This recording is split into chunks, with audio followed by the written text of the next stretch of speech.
Hello,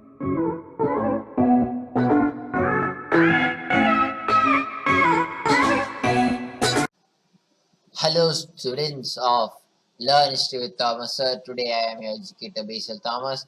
I'm going to teach you the second unit, that is the Sales of Goods Act 1930. So last time we had covered the Indian Contract Act, and now we are going to start with the Sale of Goods Act 1930. So the sale and essential of sale. Contract of sale of goods is a contract whereby the seller transfers or agrees to transfer the property in the goods to the buyer for a price. इसमें क्या बोला गया है, मतलब कि एक contract जो बनाते हैं जिसमें जो बेच रहा है वो जो खरीदने वाले पे एक थोड़ा पैसा एक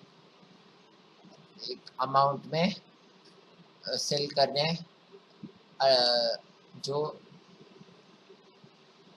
अग्री करता है उसको बोलते हैं sales. So essentials of contract of sale.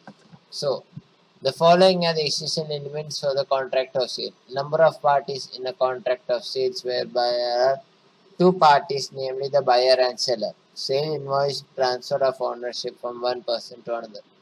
So contract of sales में दो लोग हैं, जो है seller और buyer, खरीदने वाला और बेचने वाला. So goods, the subject matter of a contract of sale is only movable good.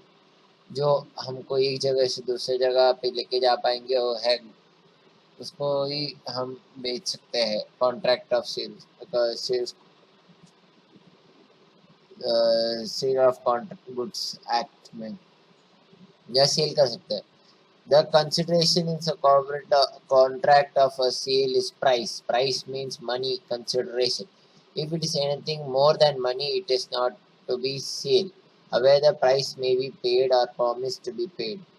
So इसमें एक प्राइस रहता है, कुछ भी बाय करने या सेल करने या कुछ भी, वो मनी का नहीं है तो उसको हम सेल नहीं कर, जो हम सेल कर रहे हो सेल नहीं है. कुछ भी हम पे और प्रॉमिस कर सकते हैं जो पे करने वाले हैं. और for the transfer of property in a contract of sale, there must be a transfer of property from a seller to the buyer. Transfer of property means transfer of ownership. However, transfer of possession is not required. Position transfer नहीं करेंगे तो भी चलेगा, पर ownership का transfer होना चाहिए. For example मैं एक घर बेच रहा हूँ 35 लाख में, तभी 35 लाख में बेचेंगे तो जो सेलर है उनका मैं उनका नाम में ट्रांसफर करना पड़ेगा, फिर वो एक करेक्ट सेल होगा और वो लॉफुली करेक्ट रहेगा. Then the absolute or conditional sale. So a sale contract of sale may be absolute when the seller transfers or agrees to transfer the property without being demanded on any condition, whereas conditional sales is transfer of property in part, goods or payment independent on the fully of the certain condition laid down by may condition preceded mentioned earlier or condition subsequent late afterwards. That is in an option say the first payment is not made within the date the goods may be resold. So हम एक MOU लिखते हैं, हमारा हम जब flat cell करते हैं हम MOU लिखते हैं, वैसे उस MOU में 4 months मेंशन था, 4 months में होना चाहिए, नहीं तो वो कैंसिल हो जाएगा और हम दूसरा कोई लोगो बेच सकते हैं. इसमें ऑप्शन में भी जो बोला है, एग्जाम्पल दिया है, ऑप्शन में हम 72 आवर्स में पे नहीं करेंगे तो गुड्स दूसरा किसको भी सोल्ड कर सकते हैं. No particular form. There is no particular form in which contract of sale takes place. As contract of sale is also a contract, it can also be expressed or implied. इसमें जो मुँह से बुला है implied जो है वो technically हो जाता है. और essential element for valid contract. As contract of sale is a contract, it must be fulfill all the conditions of a contract. For example, A agrees to but Tata Indigo car for B, a dealer for rupees 5 lakh. A paid the price and B got the car registered in A's name. This amount to a contract of sale. तभी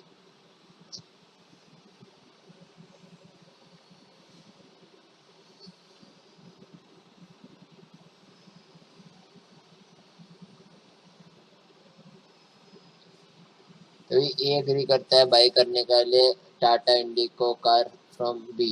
B वो dealer है जो 5 लाख में बेचा है, तभी ए पे करेगा प्राइस का कार और बी कार रजिस्टर करके देगा ए का नाम में। वो है contract of sale. Distinction between sale and agreement of sale. Definition: a contract of sales of goods is a contract whereby the seller transfers or agrees to transfer the property in the goods to the buyer for a fixed price. For agreement to sale, where the property of good is to be transferred at future time or subject to fulfill some of the conditions. ये MOU में होता है agreement to cell, और cell मतलब जो final registration होता है वो। Transfer of ownership.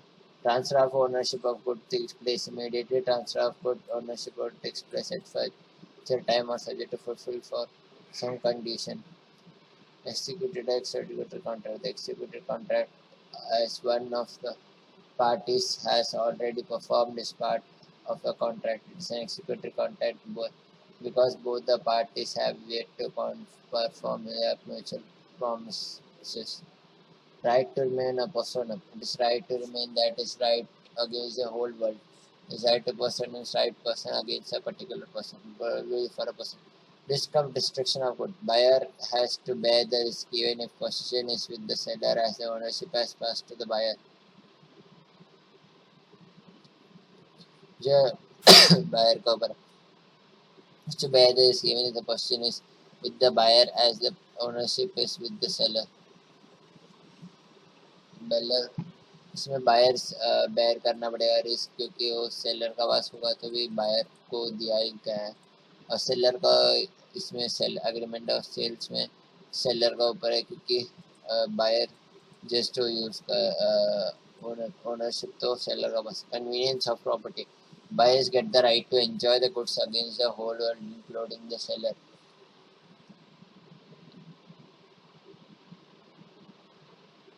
इसमें बायर को एंजॉय करने मिलता है वह whole world including the seller. Buyer does not get the right to enjoy the goods against the world. तभी एक जगह सेलर बायर को यूज़ कर सकते हैं होल वर्ल्ड का अगेंस्ट में। जो प्रॉपर्टी है इसमें ओनरशिप सेलर के ऊपर, उसके लिए वो सब एंजॉय नहीं कर सकते हैं इसमें होल वर्ल्ड में। Right of seller against the buyers breach. Seller can sue the buyer for a price even though the goods are in possession and has the right claim, stoppage in transit or receipt. Seller has to sue the buyer only for damages even though the goods are in the possession of the buyer. इसमें दोनों में seller को अपना खुद का हक है। इसी सेल्स में है जो है प्राइस उनका पोजीशन में है तो भी उनका लीनियज बंद कर सकते, स्टॉपेज ट्रांसिट बंद कर सकते हैं, रीसेल कर सकते हैं चाहिए तो। और राइट टू अग्रीमेंट में इसमें इवन दो बायर्स पोजीशन है, सेलर को सू कर सकता है बायर को फॉर डैमेजेस के लिए। Right of buyer against the seller's breach. Buyer can sue the seller for damages and sue the third party who brought those goods for price. So buyer को seller के ऊपर damages कर सकता and seller का ऊपर damages के ऊपर and जो तीसरा पार्टी को भेजा उसका ऊपर भी कर सकते हैं। Buyer can sue the seller for the damage. इसमें एग्रीमेंट फॉर सेल में डैमेजेस के लिए बायर को सू कर सकते हैं, कोर्ट में चढ़ा सकते हैं सेलर बायर को, बायर सेलर को। Hidden types of goods. Goods mean every kind of movable property. Goods हम जो बोलते हैं वो movable property है other than actionable claims or money and including stocks, shares, growing crops, grass and things attached to or forming part of land which are agreed to or severed before sale or under the contract of sale. Goods जो है movable property है। Other वो दूसरा house भी हो सकता है जो लैंड से रिलेटेड है, वो सब goods है। Okay, there are various type of goods such as first is existing goods. These are the goods which is extant at the time of contract and which are owned and possessed by a seller at the time of sale. For example, a shopkeeper selling a goods in a shop. Existing goods can be classified as. इसमें example existing goods का है जो एक shopkeeper cell कर रहा है अपना shop में, uncertainated goods, the goods which has not been specifically identified. These are goods which are only generally described by the name or not actually or separately identified. The goods are indicated by description. इसमें description से हम जानते हैं. A has 10 bags of rice. He agrees to sell 2 bags. The 10 bags are ascertained as 2 bags as yet to be identified. 10 bags में दो कोई bag वो बेचने वाला वो uncertain good. Ascertained good मतलब the goods which are identified or ascertained after the formation of the contract of sale. They are indicated or defined only by description. Goods are said to ascertain when the fixed quantity of goods is removed out of a lot of uncertain goods and it's identified and set up. Aside from the given condition. Example जो बताया गया है, first and set of Sony TV, the person identifies the particular TV as soon as particular TV is separated from the lot of delivery, it becomes ascertained or specified goods. अभी अभी 10 set of TV में से वो एक TV उठा रहा है, वो एक टीवी आप डिलीवरी कर रहा है, वो certain goods, specific goods is for goods which have been identified and agreed upon by the parties at the time when a contract of sale is made. For example, A agrees to buy B's car an i20, नहीं तो BMW या Audi, वो हम A से A खरीद रहा है, B से खरीदने वाला है, वो है specific goods. Future goods, there are goods which are not existing at the time of contract. They are to be made or manufactured or produced after entering into the contract. For example, इसमें दिया गया है जो है अभी existing नहीं है, हम जब एक कॉन्ट्रैक्ट बनाएंगे तब वो बनने चालू होगा. For example, a furniture showroom owner agrees to make a sofa set for Y as per the specification. Here the sofa set is to be made. These are future goods. मतलब exit for showroom service और एक Y को हम बेचने वाले हैं और agree करता है Y को एक सेट सोफा सेट बेचने के लिए उसका Y का प्रेफरेंसेस के साथ. सो जो सेट यह सोफा सेट ये सोफा सेट बनना है तभी वो बनने का है, उसको फ्यूचर गुड्स बोलते हैं. Contingent goods are kind of future goods, but their acquisition by the seller depends on the contingency, what may or may not happen. For example, A agrees to sell to B a diamond ring with a pink diamond provided it is available in the market. So A B A sell करने agree करता है B को एक diamond में ring with diamond pink pink diamond वो होना चाहिए, वो मार्केट में अवेलेबल होना चाहिए, फिर हम इसको बोलते हैं कंडीशन गुड्स.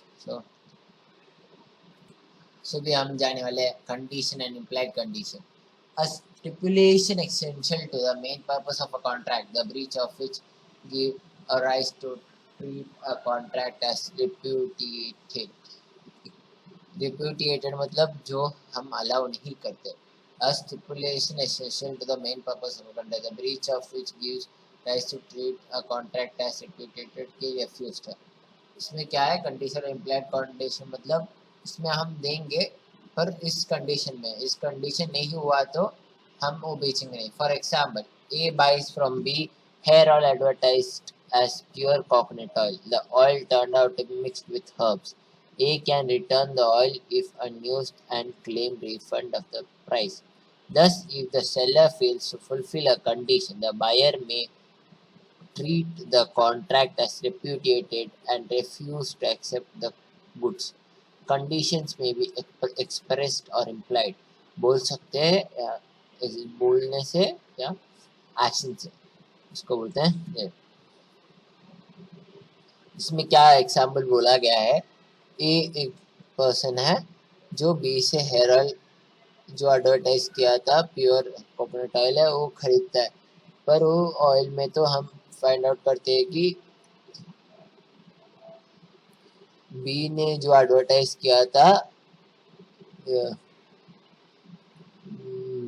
जो है उसमें हम मिक्स किया है, तभी ए को रिटर्न कर सकता है, और वो यूज नहीं किया है तो एंड रिफंड वापस खरीद सकते वापस मांग सकते हैं, क्योंकि उसमें जो बोला था डिस्क्रिप्शन, वो डिस्क्रिप्शन फुलफिल नहीं है, तभी आप उसको वापस मांग सकते, पैसा वापस मांग सकते हैं और वो गुड्स को वापस दे सकते हैं. The implied condition. The implied condition is a contract of sales as follows: sale by sample. Sometimes contracts are entered on the basis of sample given. In such cases, the following condition must be fulfilled: the quality of the bulk of goods supplied should be similar to the quality of the sample, and the buyer is given reasonable opportunity of comparing the bulk with the sample.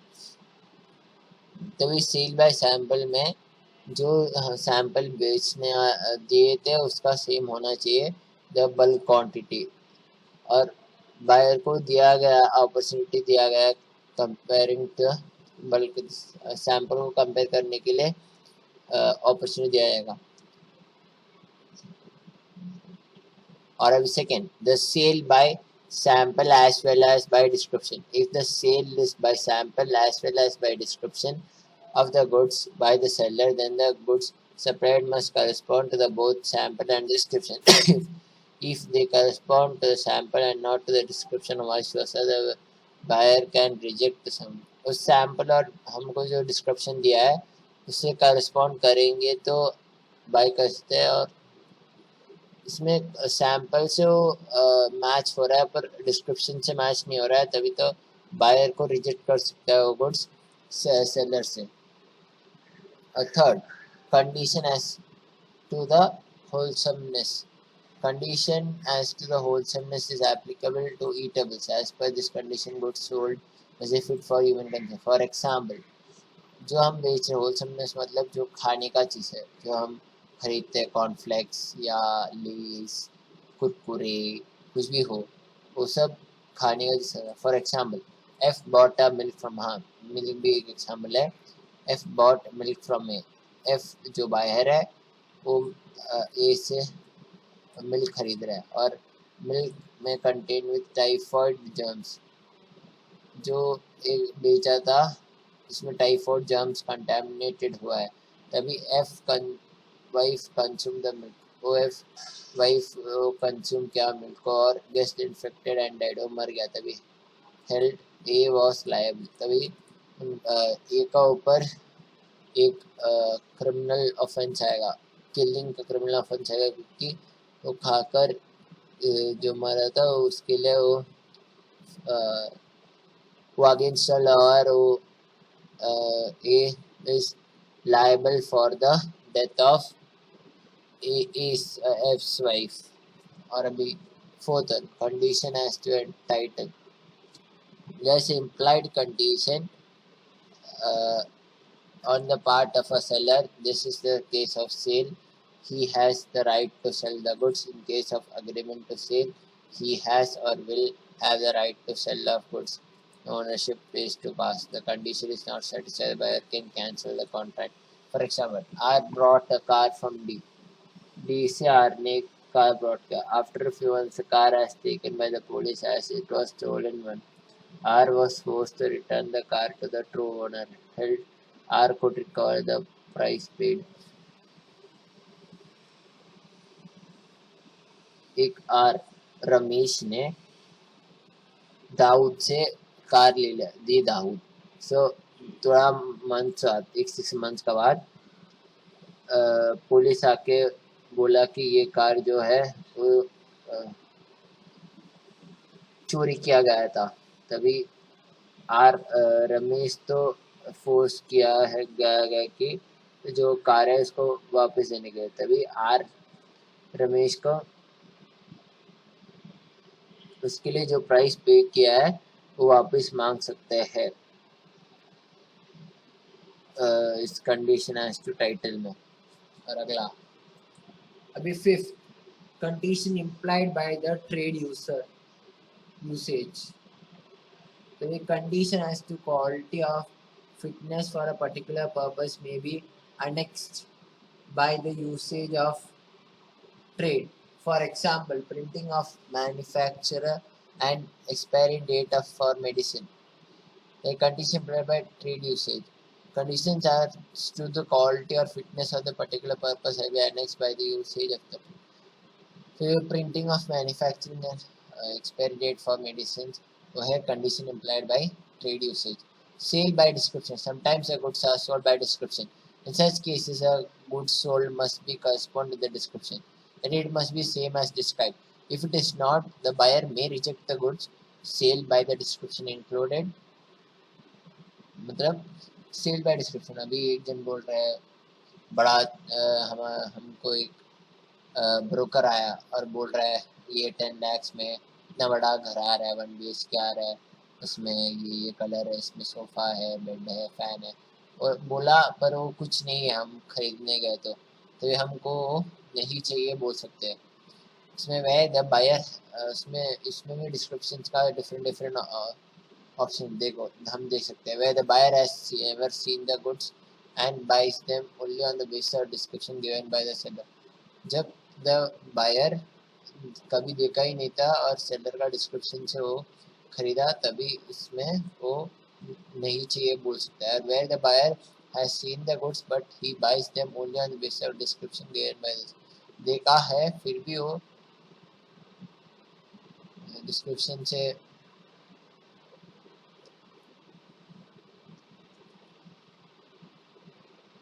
तो देखा फिर भी वो seller का description से खरीदा तभी भी वो नो बोल सकता है.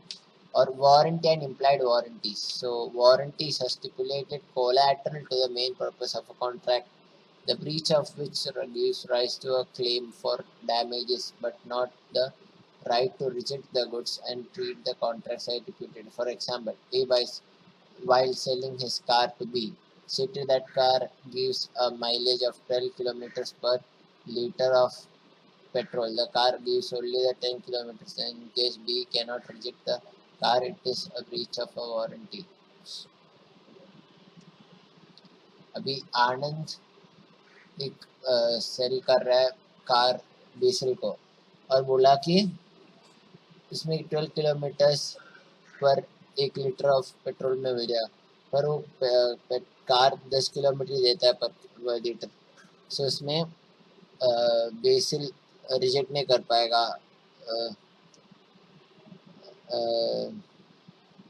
रिजेक्ट नहीं कर पाएगा वो कार को क्योंकि इट इज वो वारंटी का ऊपर ब्रीच ऑफ वारंटी है. तभी हम देखेंगे implied warranties. इसमें implied warranties क्या है?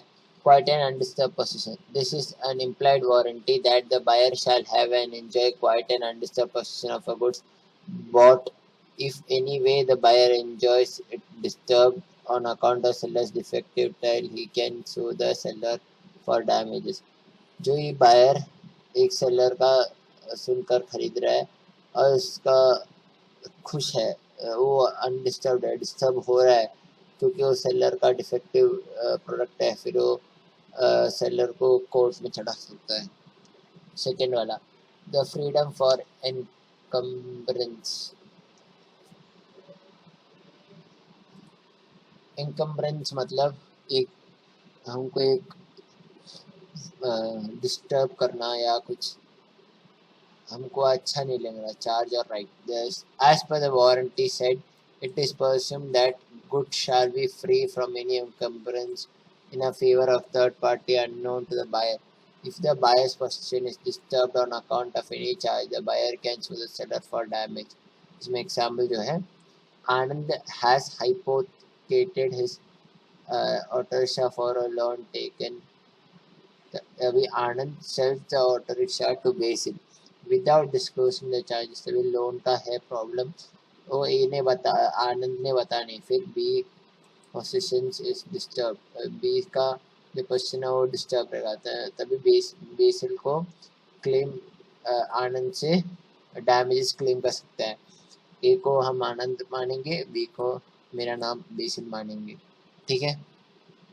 अभी ये तभी ए को इसमें से वो लोन लिया पर वो बताया नहीं और बी को सेल किया और उसको डिस्टर्ब कर रहे बैंक वाले, आके पैसा पूछ रहे बी से. तभी बी को ए से अपना डैमेजेस मांग सकते हैं, क्योंकि मेरे को बताया नहीं और मेरे को उसका डिस्टर्बेंस सहना पड़ रहा है, उसके लिए तो उसको लॉ का उसमें चढ़ा सकते हो आप। तो third, to disclose dangerous nature of goods. When the seller sells goods knowing that the goods are inherently dangerous and likely the dangers to the buyer and the buyer is ignorant from the danger.